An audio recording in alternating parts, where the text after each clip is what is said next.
Bioneers Revolution from the Heart of Nature is made possible in part by Organic Valley, a farmer-owned cooperative producing local food with the future in mind since 1988. Learn more at organicvalley.com.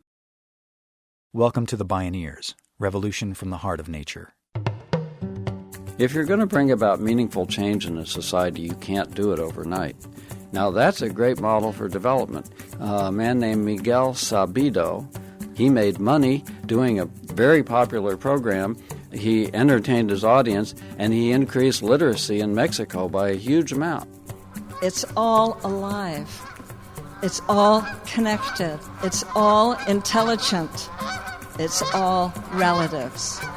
We stand at the threshold of a historic opportunity in the human experiment to reimagine how to live on Earth in ways that honor the web of life, each other, and future generations. It's a revolution from the heart of nature and the human heart.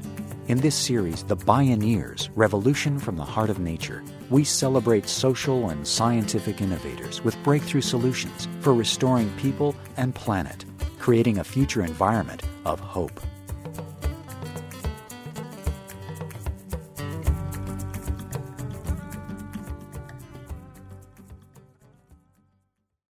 The fastest growing product on our planet is information.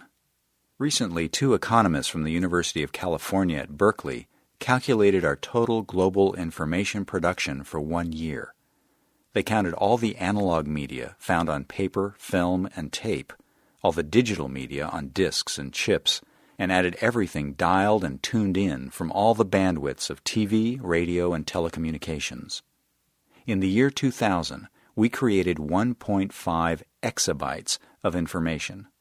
If you can wrap your mind around it, that's 37,000 times more information than is contained in the colossal Library of Congress.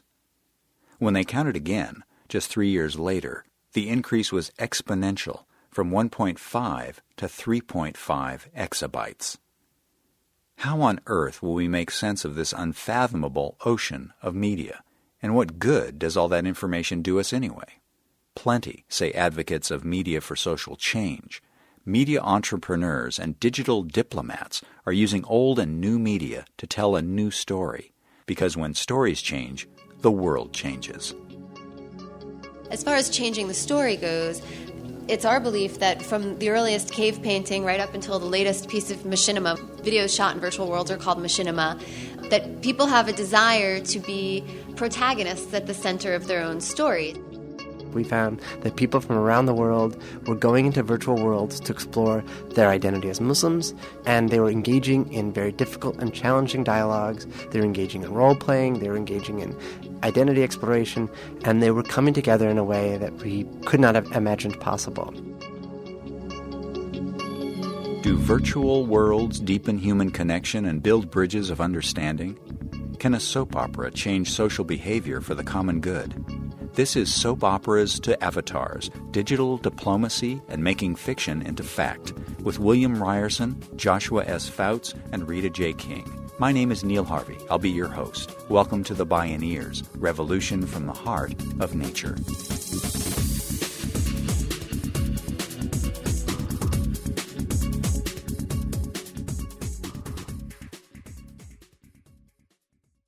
The interactive online community at www.secondlife.com is a virtual world that in some ways mirrors the real world. It also reflects the values, desires, and unbounded imagination of the people who participate in it. You start by creating an avatar, a character that represents you on screen. You use voice or text chat to interact with other residents. You explore environments that already exist or create your own. You can make friends, shop, build a house, or start a business. But in Second Life, you can also fly, breathe underwater, and do anything else you can imagine. The makers of Second Life try to make it as intuitive as possible. Many educational systems, colleges, universities, high schools are going into Second Life and creating, as my collaborator Rita J. King describes it, 3D dioramas. She says, in high school we used to build dioramas to illustrate historical moments. Now you can build dioramas that not only are 3D and photorealistic, but that other people from around the world can come and see and participate in. Joshua S. Fouts and Rita J. King know Second Life inside and out. In the physical world, they're senior fellows at the Center for the Study of the Presidency and Congress, and in both worlds, they run a consulting company called Dancing Inc. Productions. He's the chief global strategist. She's the CEO and creative director. Their clients are global businesses, governments, and educational institutions seeking to help understand the evolving culture of the Internet. Fouts is recognized as the world's leading expert on digital diplomacy. He describes Second Life as a kind of 3D Wikipedia to which everyone can contribute. The National Oceanographic and Atmospheric Administration has built an interactive map, exploratory 3D version of the ocean seafloor so that people can go in and experience and see and walk around the bottom of the ocean. Not only that, but to get a sense of what kind of sea life is there. There are people who have built replicas of tsunamis to see how to evade or respond to a tsunami. I also think that from a cultural perspective, the tapestry of global cultures that are represented in this virtual world is an incredible opportunity for us to understand the fact that we as humans coexist and share one planet. We share that planet culturally, we share that planet environmentally, in terms of resources, climate. All of these things are part of a continuum. I don't see anything as mutually exclusive. I don't see virtual worlds as a place of other. I see virtual worlds as a continuum of opportunities to better understand each other. We can better understand each other as disparate and different cultures. We can better understand what it means through the power of these 3D tools to live in a world where we have finite resources, where we have an environment that is part of the continuum and world that we are, where every living creature, be it plant, non-human animals, even the earth itself, works as part of this overall tapestry and continuum. And you get a sense of that when you enter into a virtual world. Joshua Fouts started playing online games when he was a teen. Not so long ago, while playing Star Wars Galaxies with millions of other people from around the world, he had a bright idea for an innovative research project. He noticed that this computer game created intense relationships among strangers. As part of his real-world job as director of the Center for Public Diplomacy at the University of Southern California, he wrote a grant to study how games can provide cross-cultural understanding and create better cultural dialogue. That project was so successful that he began another study of cultural relations in the virtual world, this time in the context of current events. The impact of September 11th has created a heightened awareness about the importance of better cultural communication between communities that are Muslim and non-Muslim. Even within Muslim communities, and better communication is important.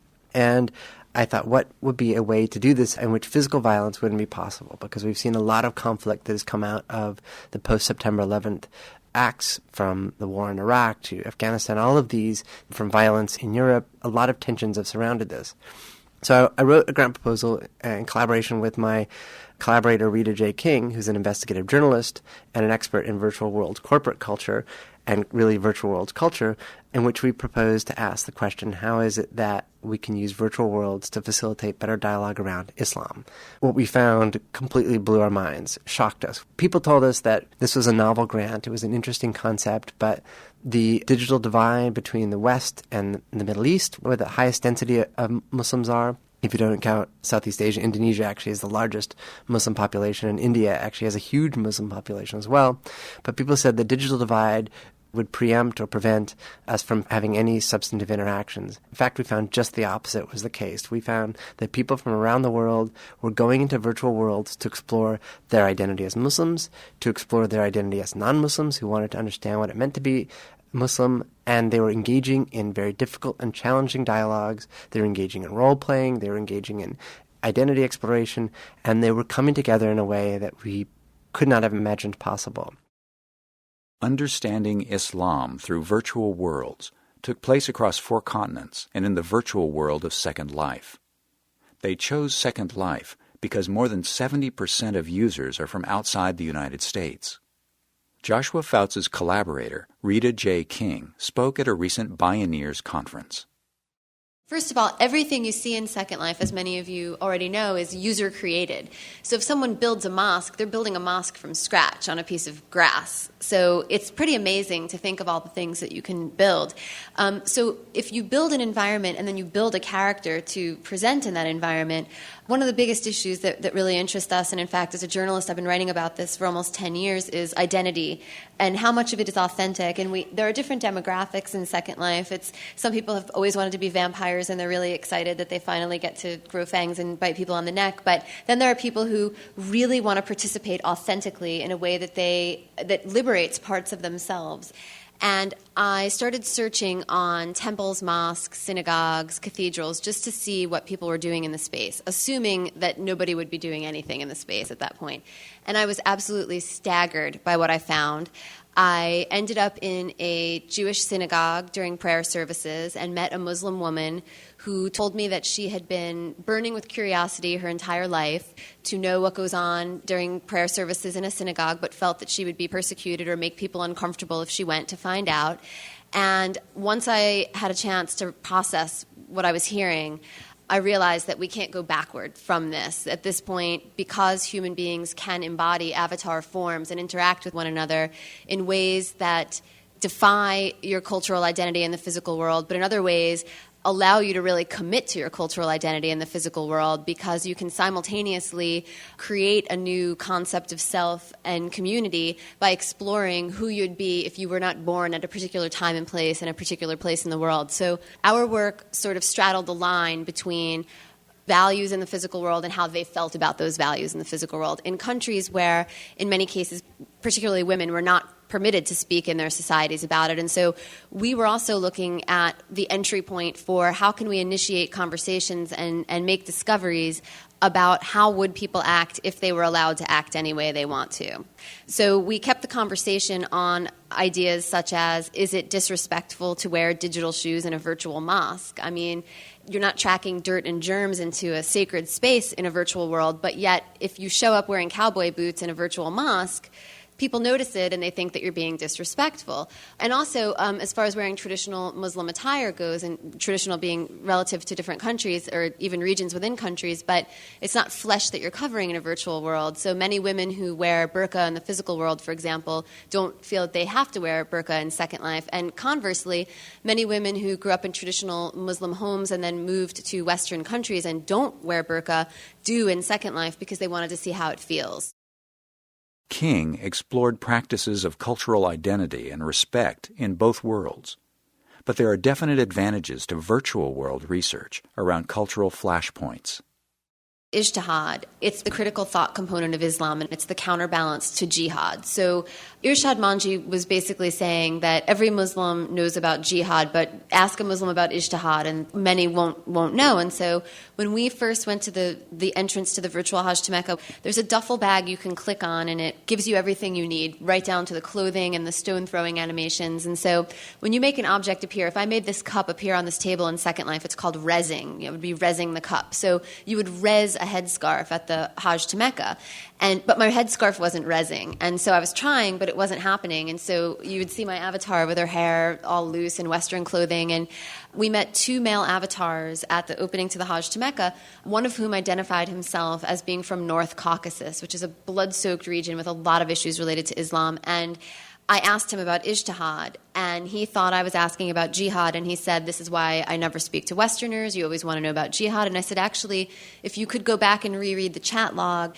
and see that I asked about ijtihad. And he was quiet for a couple of minutes, and then he apologized for the misunderstanding, and I apologized to him for underestimating the language barrier. And then we interviewed them for about an hour and a half, and they were hugely helpful to us. And so try to imagine in the physical world me standing there at, the Hajj to Mecca asking questions, and it would never happen. And if I did and there was a misunderstanding, it certainly wouldn't have resulted in an hour or an hour and a half of someone investing their time to help correct misperceptions.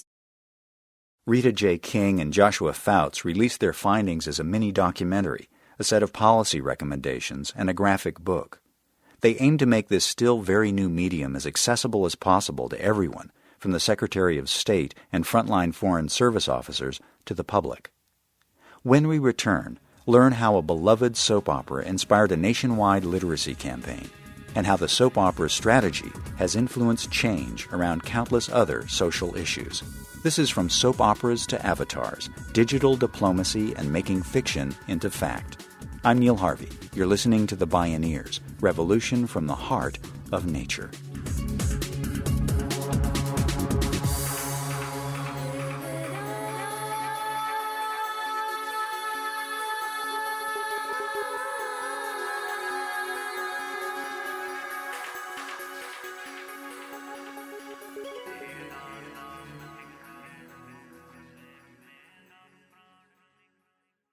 You can download this and other Bioneers programs at the radio pages at bioneers.org. William Ryerson was on his way to a Ph.D. in ecology in 1968 when he heard biologist Paul Ehrlich speak about his new blockbuster book, The Population Bomb. The clearly articulated relationships among overpopulation, loss of biodiversity, and climate change galvanized the young Yale student. He became an environmental activist and reoriented his studies to human population issues. Through student organizing and research, Ryerson quickly realized that the right of women to control their own reproductive health was central to solving the population conundrum everywhere around the world. But before women feel empowered to play a role in making decisions about family life, they must believe they have the right and the ability to do so, even in cultures where traditions and gender roles do not offer that opportunity. Ryerson says media can provide that sense of self-effectiveness and change behavior for the common good. He points to the work of a Mexican TV mogul. Que yo voy a dormir aquí en la cocina y tú allá adentro con los hombrecitos. Las mujeres aquí y ustedes los hombres allá adentro. The telenovela strategy came out of one of the capitals of production of telenovelas, Mexico. A man named Miguel Sabido, vice president of the largest commercial network, Televisa, was not only a producer of their primetime telenovelas, and very popular at that, but he also oversaw the audience research division. So he had a real sense of the impact he was having through his programs on all kinds of issues and fads, just through the characters in the program. The audience was attracted by the normal love triangles and cliffhangers of the other storylines, but they were observing these characters who were struggling with poverty and unemployment. And in fact, the show brought in a huge number of illiterate viewers who saw their lives unfolding on the screen. And the characters were getting conflicting advice. The negative characters, that are the people we love to hate in all melodramas, were telling them, no, you're too old, you're too stupid, forget about adult education, you can't do that. The positive characters were saying, of course you can manage it, you're smart, it's just you didn't have an opportunity to go to school, you should try it out. And one by one, these characters registered for adult education, struggled through the classes, sometimes dropping out because it was difficult, but then coming back, finishing, getting their diplomas, and then the audience watched as their lives improved, and they could get better jobs and so on. And Sabido decided to do an epilogue in which he gave addresses of adult education registration sites following the graduation ceremony of his most popular character. And I've seen this episode, and mi español es terrible. That is, I don't really understand any Spanish, but I was in tears by the end of this episode because this man, so emotional, so thrilled that he could now read the letters he had gotten over the years from his granddaughter, and then it's immediately followed by this epilogue. Perhaps you too would like to do what this man has done, and here are the places you can go. So Sabido had this all taped and ready to broadcast, and he called the Department of Public Education. And he said, perhaps you're aware of a show I'm doing on Televisa. And they said, yes, we like it very much because it's reinforcing our public service announcements. And he said, well, that was my intent. And indeed, I'm going to run an advertisement following an upcoming episode in which I give addresses of your registration sites. Can you handle a crowd? And they said, Oh, yes. Last year we signed up 99,000 people in response to our public service announcements, so we're set up to handle any number you might generate. So he ran the episode, and the following day, in a single day, 250,000 people came in to try to register. And he continued to run these epilogues for the remaining weeks of the serial drama. He had 33% of the nation's viewers watching the program.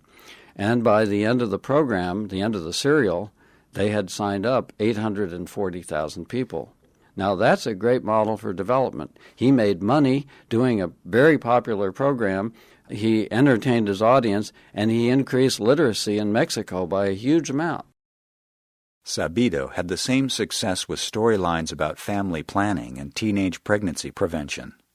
His educational entertainment strategy allowed viewers to see the benefits of behavior change and then to decide for themselves. He learned that scientific evidence backed him up. People do change their behavior based on positive role models and based on their emotional engagement with a story and characters. William Ryerson founded the Population Media Center on this strategy of social change by storytelling.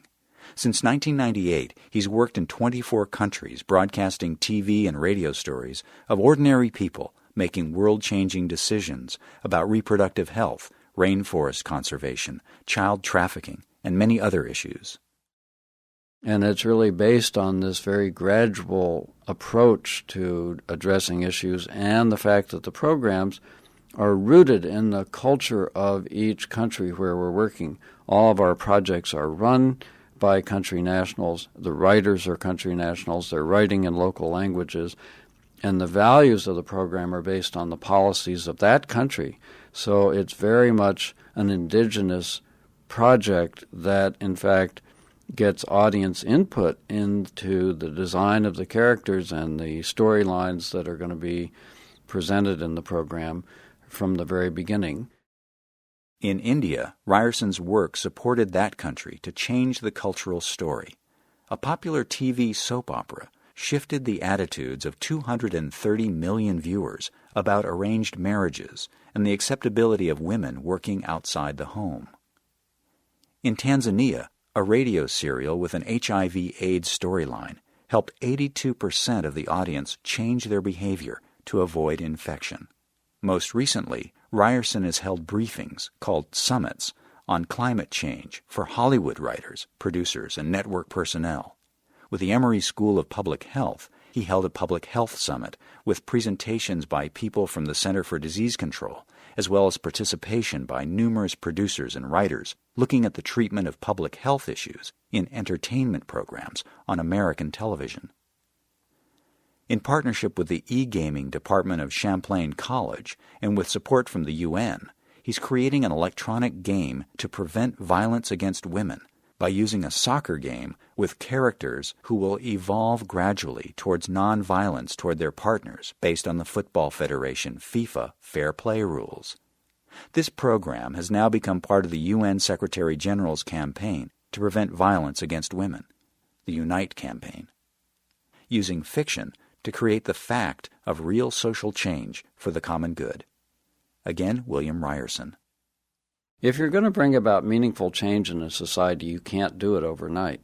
You can't take somebody from the status of women in Sudan to Gloria Steinem with a 30-second public service announcement or even a 1-hour drama.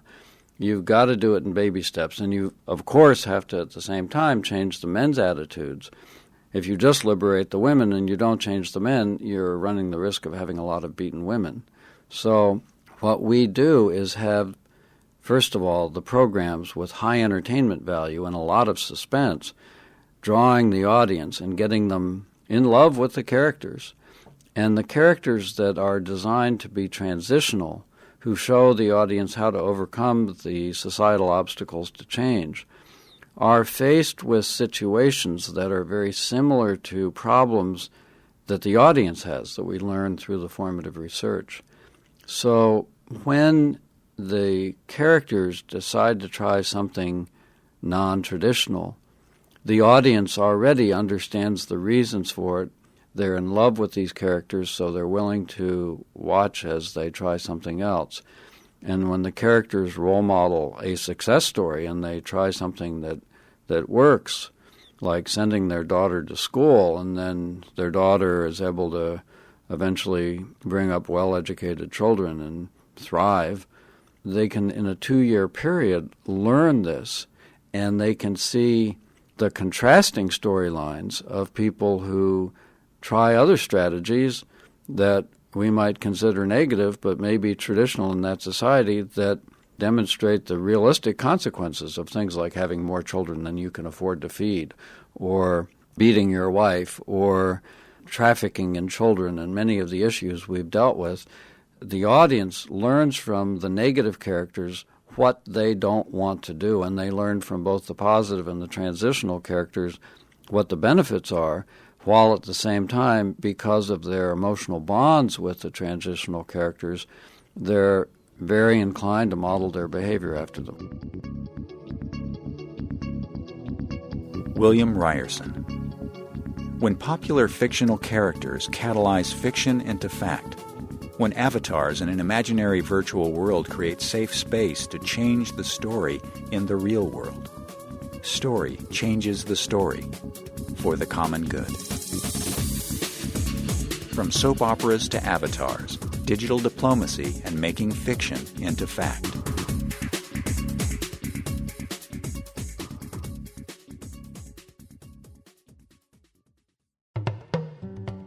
Downloads of this program and many other Bioneers radio shows are available on the radio pages at bioneers.org or by calling 1-877-BIONEER. That's 1-877-246-6337.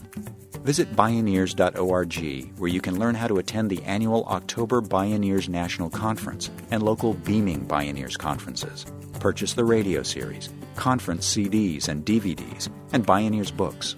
Join the thriving online Bioneers community and become a Bioneers member or make a donation.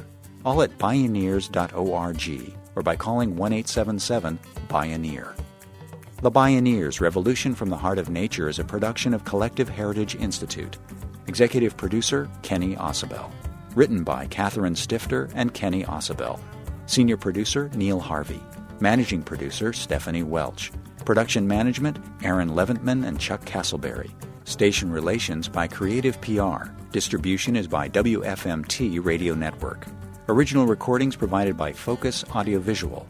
Interview recording engineer, Jeff Westman. Our theme music is taken from the album Journey Between by Baka Beyond and used by permission of Hannibal Records, a Rykodisc label. Additional music was made available by Sounds True at www.soundstrue.com. For more music information, please visit Bioneers.org. The opinions expressed in the Bioneers Revolution from the Heart of Nature radio series are those of the presenters and are not necessarily those of Collective Heritage Institute, the underwriters, or this radio station. My name is Neil Harvey. Thank you for listening. I invite you to join the Bioneers in inspiring a shift to live on Earth in ways that honor the web of life, each other, and future generations. This is program number 0910. Bioneers, Revolution from the Heart of Nature is made possible in part by Organic Valley, a farmer-owned cooperative producing local food with the future in mind since 1988. Learn more at organicvalley.com.